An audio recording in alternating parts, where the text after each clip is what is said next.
है कि कौन से प्रश्न का उत्तर कितने में देना है।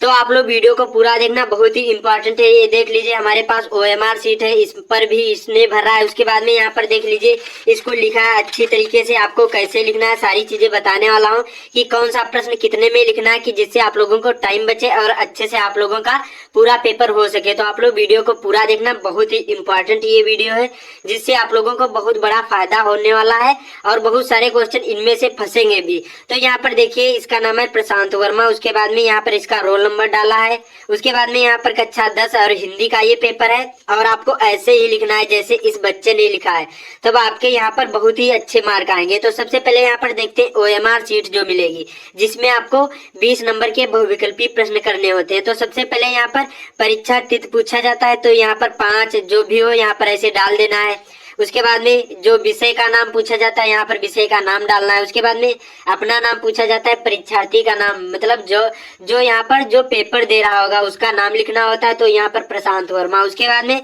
यहाँ पर रोल नंबर भरना होता है, जैसे यहाँ पर 1778943 है।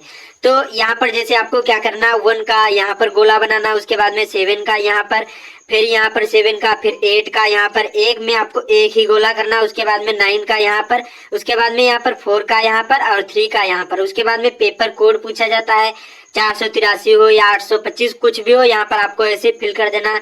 उसके बाद में परीक्षा पूछा जाएगा कि अर्धवार्षिक है कि प्री बोर्ड है, कि यहाँ पर वार्षिक है। तो यहाँ पर ये अर्धवार्षिक परीक्षा थी, तो यहाँ पर अर्धवार्षिक इसको गोला कर देना। उसके बाद में कक्षा पूछा जाएगा, कक्षा, उसके बाद में पंजीकरण संख्या, ये आपके बोर्ड एग्जाम में पूछा जाएगा, इसको भरना होगा। तो इसमें देखो अर्धवार्षिक में नहीं पूछा जाता कि इसमें देखो ये क्या होता है कि इसमें केवल इतनी ही चीजें पूछी जाती, बाकी जो आपके बोर्ड एग्जाम होंगे वहां पर आपको ये पंजीकरण संख्या भी भरना होगा। उसके बाद में अब आते हैं यहाँ पर क्या लिखा है, प्रश्नोत्तर के चारों विकल्पों में से जो सही विकल्प हो उसे गोले को काला करना है आपको। तो इसी प्रकार से आपको सभी के आंसर देना है। जैसे आपको एक में आपको केवल एक ही करना है। जैसे पहला सपोज करो, पहला कौन सा क्वेश्चन था कि बाबू गुलाब राय किस युग के लेखक हैं, तो इसका बी वाला राइट आंसर था यहाँ पर द्विवेदी युग, तो बी वाला इसने कर दिया है। तो इसमें सभी सही हैं और यहाँ पर इसके 20 नंबर बिल्कुल पक्का हो गए, क्योंकि ये सारे सही क्वेश्चन हैं। तो आपको इसी तरह से आपको भरना है अच्छी तरीके से। जो गोला है आपको एक प्रश्न में आपको एक ही करना है, डबल कर दोगे तो आपको उस विषय में, मतलब उस प्रश्न में आपको एक भी नंबर नहीं मिलेगा। इसलिए आपको एक में आपको एक ही केवल गोला करना है, बाकी डबल नहीं करना है, ना ही काट पीट करना है। पहले अच्छे से आपको पढ़ना है क्वेश्चन का, तभी आपको आंसर देना, नहीं तो उसमें आपको एक भी नंबर नहीं मिलेगा। तो आपको एक प्रश्न में आपको एक ही गोला करना है। जैसे ए का मालूम हो तो ए, बी का मालूम हो तो बी, सी का मालूम हो तो सी, डी का मालूम हो तो आपको डी का करना है। सेम इसी प्रकार से आपको इसमें OMR शीट भरना है। अब चलते हैं यहाँ पर जो वर्णात्मक प्रश्न पूछे जाते हैं 50 नंबर के, उसको कैसे करना है। तो सबसे पहले यहाँ पर खंड बा होगा, ऐसे डाला जाता है, देखो आपको सेम इसी प्रकार से लिखना है। उसके बाद में प्रश्नोत्तर नंबर 1, उसके बाद में पूछा जाता है इसमें गद्यांश के रेखांकित अंश की व्याख्या पूछा जाता है, संदर्भ लिखने को आता है, एक प्रश्न आता है। तो इस बच्चे ने बहुत ही अच्छे से लिखा है, संकेत लिखा है, हे भगवान, उसके बाद में बना रही थी डॉट डॉट करके। उसके बाद में संदर्भ भी अच्छे से लिखा है, तो 2 नंबर इसके मिल गए। उसके बाद में यहाँ पर रेखांकित अंश की व्याख्या की है, इसमें भी इसको 2 नंबर मिल गए, तो 4 हो गए। देखो रेखांकित अंश की व्याख्या, इसने पूरा प्रश्न नहीं उतारा है, केवल आपको भी नहीं प्रश्न उतारना है, सेम इसी प्रकार से आपको लिखना है। देखो 3 क्वेश्चन पूछे जाते हैं। तो सबसे पहले पूछा जाएगा कि गद्यांश के संदर्भ आपको लिखना होगा, उसके बाद में यहाँ पर व्याख्या करना होगा। इस प्रकार से प्रश्न पूछा जाएगा कि उपयुक्त गद्यांश का संदर्भ लिखिए, फिर रेखांकित अंश की व्याख्या कीजिए। उसके बाद में एक क्वेश्चन होगा, उसको आपको आंसर देना होगा, इस प्रकार से। तो 3 क्वेश्चन पूछे जाते हैं, तो आपको इसी प्रकार से करना है, और ये इसके 3 नंबर 6 नंबर बिल्कुल पक्का हो गए। तो आपको ऐसे ही लिखना, पूरा प्रश्न नहीं उतारना है। मैंने आप लोगों को बता दिया कि बोर्ड एग्जाम में कैसे यहाँ पर संदर्भ लिखा जाता है, तो आप लोग विजिट करके हमारे चैनल से देख सकते हैं। तो आपको इसी प्रकार से लिखना है, इसके 6 नंबर यहाँ पर पक्के हो गए। उसके बाद में अब चलते हैं प्रश्न नंबर 2। इसमें क्या पूछा जाता है, इसमें पद्यांश पूछा जाता है, और ये भी 6 नंबर का पूछा जाता है। तो यहाँ पर संकेत इसने लिख दिया है, चरण कमल, उसके बाद में तिहाई में, उसके बाद में संदर्भ लिखा, 2 नंबर इसको मिल गए। उसके बाद में रेखांकित अंश की व्याख्या कर दिया, उसके बाद में 2 नंबर ये मिल गए। उसके बाद में यहाँ पर ये क्वेश्चन पूछा जाता है कि उपयुक्त पंक्तियों में बताना होता है कि कौन सा अलंकार है। तो आपको बताना होता है जैसे रूपक तथा अनुप्रास अलंकार, इसमें भी इसको 2 नंबर मिल गए। तो कुल मिलाकर इसमें भी आपको पद्यांश में इसके 6 नंबर मिल गए। तो बहुत ही अच्छे से लिखा। तो आपको इसी प्रकार से लिखना है। मैं आप लोगों को दिखा दूं, यहाँ पर इस प्रकार से पद्यांश भी पूछा जाता है। देखो इस प्रकार से यहाँ पर प्रश्न नंबर दूसरा होगा, दिए गए पद्यांश पर आधारित 3 प्रश्नों के उत्तर दीजिए। 2 अथवा करके पद्यांश पूछे जाते हैं, इनमें से आपको एक ही करना होता है। उपयुक्त गद्य पद्यांश का संदर्भ लिखे, फिर रेखांकित अंश की व्याख्या कीजिए। एक प्रश्न होता है उसको आपको हल करना, मतलब यहाँ पर अलंकार पूछा जाता है उसको आपको बताना होता है। तो इसी प्रकार से होते हैं देखो क्वेश्चन। और आपको पूरे उत्तर नहीं, केवल आपको पूरे उत्तर ही लिखना है, पूरे प्रश्न नहीं उतारना है। तो आपको इसी प्रकार से लिखना, बहुत ही अच्छे मार्क आएंगे। तो 6 नंबर इसके पक्के हो गए। उसके बाद में यहाँ पर प्रश्न नंबर तीसरा पूछा गया है, और आपको बोर्ड एग्जाम में काले और नीले ही पेन का यूज करना है, अदर और कोई पेन नहीं यूज करना है। और फर्स्ट के 2-3 पेज में कहीं पर भी काटा पीटी नहीं करना है। जो काटा पीटी करोगे तो आपको एक भी नंबर नहीं एग्जामिनर देगा, क्योंकि जब आप लोगों को जो पहले ही गलत कर दोगे तो आखिरी तक गलत जाएगा, जो पहले सही करोगे तो आखिरी तक सही जाएगा। इसलिए आपको फर्स्ट पेज में कहीं पर भी काटा पीटी नहीं करना, अच्छे से आपको लिखना है। जो प्रश्न पहले मालूम हो उसको लिखो, उसके बाद में ही दूसरे का आंसर लिखना है। उसके बाद में प्रश्न नंबर तीसरा होगा, तो यहाँ पर संकेत लिखा, ये संदर्भ पूछा जाता है, संस्कृत में होता है और अनुवाद करना होता है। तो इस बच्चे ने यहाँ पर गलती कर दी है, यहाँ पर इसने संदर्भ नहीं लिखा है या फिर भूल गया होगा, अनुवाद ही लिखा है। तो इसको केवल 3 नंबर इसमें मिले हैं, बाकी 2 नंबर इसके कट गए। तो यहाँ पर 3 नंबर केवल इसको मिले हैं, क्योंकि इसने यहाँ पर संदर्भ नहीं लिखा है। जो आपको मालूम नहीं संदर्भ, तब भी आप जैसे यहाँ पर अनुवाद कर दिए तभी आपको नंबर मिल जाएंगे। जैसे 5 नंबर का है, तो यहाँ पर जैसे उसमें आपको संदर्भ नहीं मालूम है लिखना, तो तब भी आप लोगों को जो यहाँ पर इसका अनुवाद कर दोगे तभी आपको 3 नंबर मिल जाएंगे। मतलब आपको जो भी लिखोगे उसको आपको नंबर जरूर मिल जाएगा। उसके बाद में प्रश्न नंबर चौथा पूछा गया था, इसमें देखो संकेत लिखा है बच्चे ने यहाँ पर, और श्लोक पूछा गया था सर्वे भवन्तु। उसके बाद में यहाँ पर भवेत, और ये संदर्भ लिखा है। प्रस्तुत श्लोक हमारी पाठ्य पुस्तक हिंदी के संस्कृत खंड के भारतीय संस्कृत नामक पाठ से संकलित है। 2 नंबर इसको मिल गए। उसके बाद में 3 नंबर ये अनुवाद के मिल गए। सब रोग रहित हो, सब यहाँ पर सुखी हो, सब रोग रहित हो, सबका कल्याण हो। इसी प्रकार से इसने बहुत ही अच्छे से लिखा है। तो यहाँ पर इसके 5 नंबर इसमें पक्के हो गए। बहुत ही अच्छे से लिखा है। तो आपको इसी प्रकार से लिखना है। जैसे कोई भी प्रश्न समाप्त हो जाए, जैसे प्रश्नोत्तर संख्या 4 था, तो यहाँ पर आपको पटरी से लाइन खींच देना है। इससे क्या होगा, जो कॉपी होगी वो एट्रैक्टिव दिखेगी और एग्जामिनर आपको अच्छे से अच्छे मार्क देगा। तो आपको इसी प्रकार से लिखना है। उसके बाद में प्रश्न नंबर चौथा, यहाँ पर 5वां था, अंगा है, यहाँ पर 5वां है। उसके बाद में अंगा, ये क्या पूछा जाता है, खंड काव्य पूछे जाते हैं, अपने अपने जिले वाइज होते हैं। जैसे किसी के जिले वाइज यहाँ पर मुक्ति दूत होगा, इस प्रकार से प्रश्न पूछा जाता है। मैं आप लोगों को बता दूं, देखो इस प्रकार से प्रश्न पूछा जाता है। अभी आप लोगों को बहुत चीज बताने वाला हूँ, तो आप लोग वीडियो को पूरा देखना, बहुत ही इंपॉर्टेंट है। इससे आप लोगों को ये पता चल जाएगा कि हमें कैसे की कॉपी लिखना है, कि जिससे कम समय में बहुत ही अच्छी कॉपी आप लोग लिख पाओगे। तो आप लोग वीडियो को पूरा देखना, और जो चैनल पर नया है तो चैनल को जरूर सब्सक्राइब कर लेना। और कोई भी आपको कुछ भी पूछना हो तो कमेंट में पूछ सकते हैं।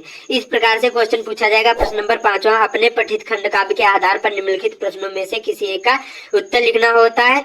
ये अपने अपने जिले वाइज होते हैं। जैसे किसी के जिले वाइज में जैसे मुक्ति दूत खंड काव्य होगा, तो किसी के जिले में ज्योति जवाहर होगा, तो अपने अपने जिले पर होता है। तो आप लोग देख लेना, हमारे चैनल पर सभी पर वीडियो पड़े हुए हैं कि कर्ण खंड काव्य किस मतलब कहाँ पर आता है, किस जिले में आता है, कर्मवीर भरत किस जिले में आता है, तुमुल खंड काव्य किस जिले में आता है, जयश्वास खंड काव्य किस जिले में आता है, मेवाड़ मुकुट किस जिले में आता है। तो सभी पर मैंने वीडियो बना दिए हैं। तो आपको इसमें से आपको एक ही करना होता है। ये जहाँ तक यहाँ पर दे रहे थे, जिस जिले में आपका हो वही के आपको आंसर देना है। तो इस बच्चे ने यहाँ पर क्या है, ये हरदोई से था, हम मतलब हरदोई से है, तो यहाँ पर इसने लिखा है क्योंकि ये जयश्वास खंड काव्य है, तो बच्चे ने अच्छे से लिखा, अंगा कर दिया है। उसके बाद में प्रश्नोत्तर संख्या, और आपको कोई भी प्रश्न नहीं उतारना है, जैसे जैसे लिखा है बच्चे ने इसी प्रकार से लिखना, बहुत ही अच्छे मार्क आएंगे। उसके बाद में हेडिंग वाइज लिखा है, जयश्वास खंड काव्य के नायक का चरित्र चित्रण श्री विनोद चंद्र पांडे द्वारा रचित जयश्वास खंड काव्य के नायक का चरित्र चित्रण इस प्रकार है, कुशाग्र बुद्धि एवं प्रतिभाशाली। इस प्रकार से बच्चे ने अच्छे से लिखा है, इसको 3 नंबर इसमें मिल गए हैं। तो आपको इसी प्रकार से लिखना, और इतना बड़ा लिखना है। देखो इसमें उतना था, और यहाँ पर 4 हेडिंग लिखी है, समाज सेवी, अनुपम त्यागी, जनता के प्रिय नेता, महान सेनानी एवं योद्धा, इतना लिखा है। तो 3 नंबर मिल गए। तो आपको इतना ही लिखना है, बोर्ड एग्जाम में बहुत ही अच्छे मार्क आएंगे। उसके बाद में यहाँ पर प्रश्न नंबर 6 पूछा जाएगा, और ये का वाला होगा। इसमें क्या होगा, इस प्रकार से प्रश्न पूछा जाएगा।